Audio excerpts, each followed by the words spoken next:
4.5 acres of sovereign and mobile American territory.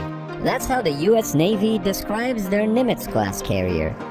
Most people know what an aircraft carrier or a submarine is, but there are 7 categories of modern warship, which consists of aircraft carriers, cruisers, destroyers, frigates, corvettes, amphibious assault ships, and submarines.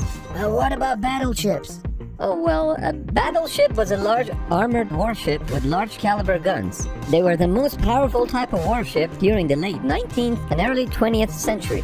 But as newer types of warships started traveling the blue waters, battleships faded away, with the last one being decommissioned at the end of the Cold War. And how about the other? No more audience questions during the video. That's what the comment section is for. So once your voyage through this video is over, you'd know why destroyers are called as such, even though all warships have the power to destroy. And you would finally know what differentiates these classes of ships from one another. Or will you? The first aircraft carriers became operational in the early 1920s, storing, launching, recovering, and servicing aircraft at sea. Enabling a nation with airborne operations far away from home and close to the enemy is very advantageous for obvious reasons. A single supercarrier holds enough firepower to rival the entire air forces of some nations. A carrier air wing is able to perform over 150 strike missions at once, hitting over 700 targets a day. But they can also protect friendly forces, conduct electronic warfare, assist in special operations, and carry out search and rescue missions. Supercarriers can accommodate 4,000 to 5,000 personnel, including the ship's company, air wing, and other support staff.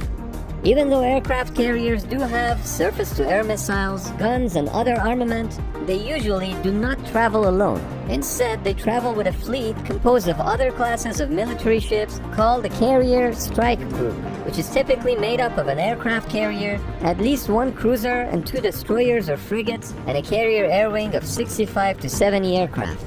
A carrier strike group could also on occasion include submarines, logistics ships, and a supply ship.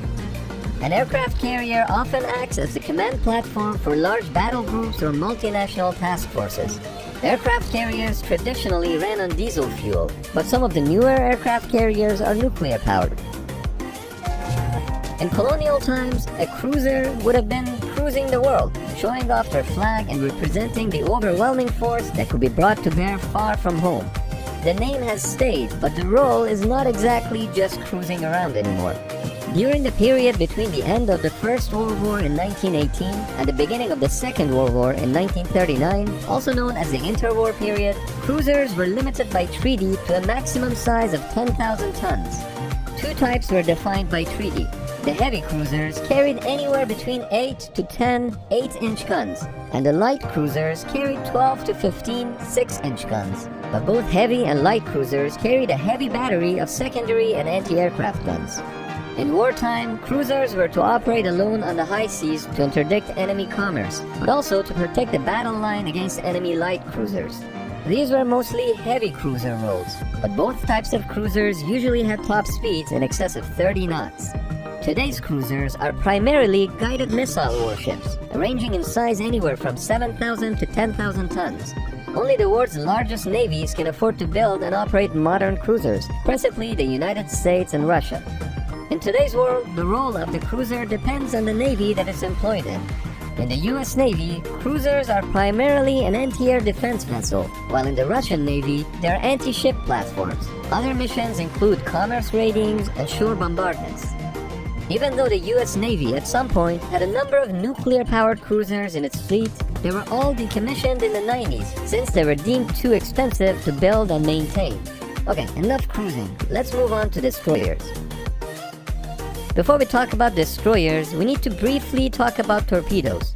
In 1866, an English engineer called Robert Whitehead invented the first effective self-propelled underwater torpedo, eponymously named Whitehead torpedo. At the time, battleships were heavily armored and protected against gunfire, but only above the waterline. So the invention of Whitehead torpedoes changed everything. Suddenly, there was a weapon that could be carried on a small, fast, and relatively inexpensive boat called a torpedo boat that could strike a large ship underwater, bypassing all its armor protection. A torpedo had the potential to cripple and even sink a battleship with one blow. But wait, with all its armament, why wouldn't a large battleship be able to annihilate a little torpedo boat? See, the turbine engine allowed the torpedo boats to reach speeds that challenged the large caliber but slow-firing guns on the battleships and cruisers. As a result, a new class of ships emerged to protect the main fleet from torpedo boats, and it was creatively called torpedo boat destroyers.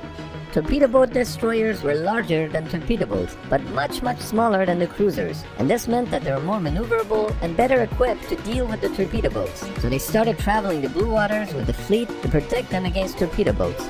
But shortly after, the destroyers themselves were armed with torpedoes, which allowed them to torpedo bigger enemy warships beyond the range of the small coastal torpedo boats.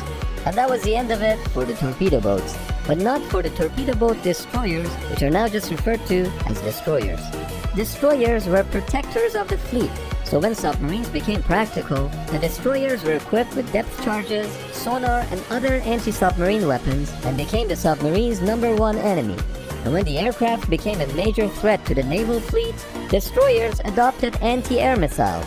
So this is how destroyers became the jack-of-all-trades among warships. Today, destroyers are the largest surface combatant operated by most navies, ranging in size up to 6,000 tons.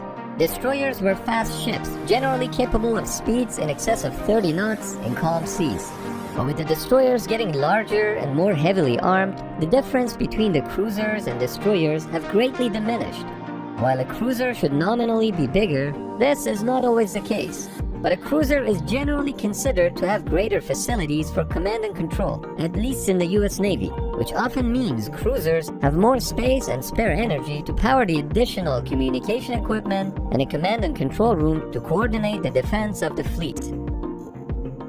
Similar to destroyers, frigates are quite common ships in the Navy's fleet. They're quick to maneuver, and their role is to escort and protect larger vehicles from air, surface, and underwater threats. Frigates are one of the smallest blue water surface combatants.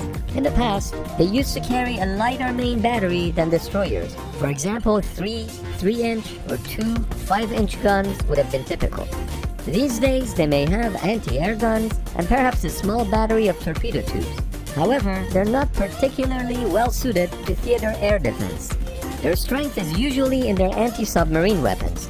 For example, the Royal Navy's Duke class of frigates have specialized anti-submarine warfare capabilities and are fitted with enhanced sonar equipment and torpedoes. Anti-submarine warfare frigates come with helipads and hangars that accommodate helicopters capable of identifying and attacking nuclear submarines using torpedoes and depth charges. Frigates are traditionally slower than destroyers, although in modern times there's not a significant difference in their speed. Today's frigates often displace up to 3,000 tons and are usually capable of top speeds of 27 to 30 knots. One of the faster frigates is the Indian Navy's Shivalik class, which can travel at speeds of up to 32 knots. Some European navies, such as the Dutch, French, German, and Spanish, use the term frigate for both their destroyers and their frigates. Vessels that are smaller than frigates are typically identified as corvettes or missile boats, which are not big enough to have a full air defense radar, and therefore are not used to escort other vessels or defend large areas. They play more of an offense role, given that they can use their anti-ship missiles to attack and are small and maneuverable enough to avoid being hit. They're also typically not suited or capable of operating in blue waters, so they typically stay closer to the shores. A missile boat is a small craft outfitted with several anti-ship missiles. They have low cost and are somewhat an outgrowth of torpedo boats from World War II. A corvette is a smaller version of a modern frigate, but it's usually geared towards one type of mission, either surface or anti-submarine warfare. The first littoral combat ship, USS Freedom, was commissioned in 2008. Littoral combat ships are a US Navy design, meant to replace the Perry-class frigates. While the LCS-class ships are smaller than the frigate class that they're replacing, they offer a similar level of weaponry while requiring less than 50% of the crew. They can have a top speed that exceeds 40 knots. Littoral combat ships are smaller vessels and are well suited for littoral or close-to-shore operations. In other countries' navies, the closest thing to littoral combat ships will be patrol vessels or corvettes. One interesting feature of littoral combat ships was their modular design. They could be reconfigured for different roles, like anti-submarine warfare or surface warfare, by changing their weapon systems, sensors, and mission crews. These module changes were envisioned to happen within a few hours, but in practice they took a lot longer and proved to be logistically difficult. In a 2016 announcement, the US Navy abandoned the modular concept for littoral combat ships and decided to use them with a single module.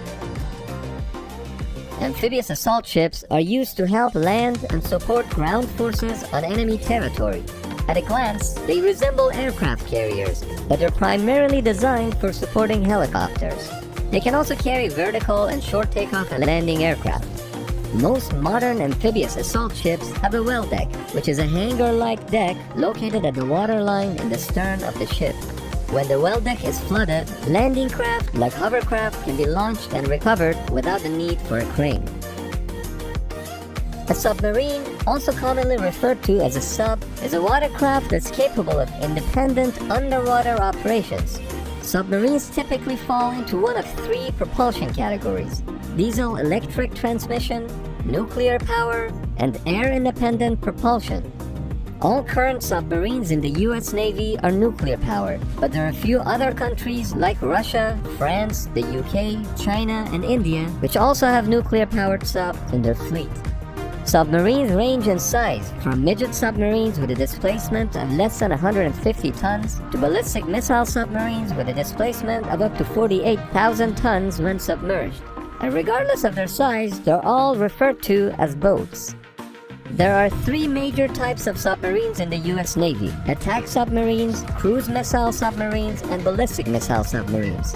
Attack submarines use torpedoes as their main armament and have more of a multi-role mission. They're smaller in size, making them faster and more maneuverable.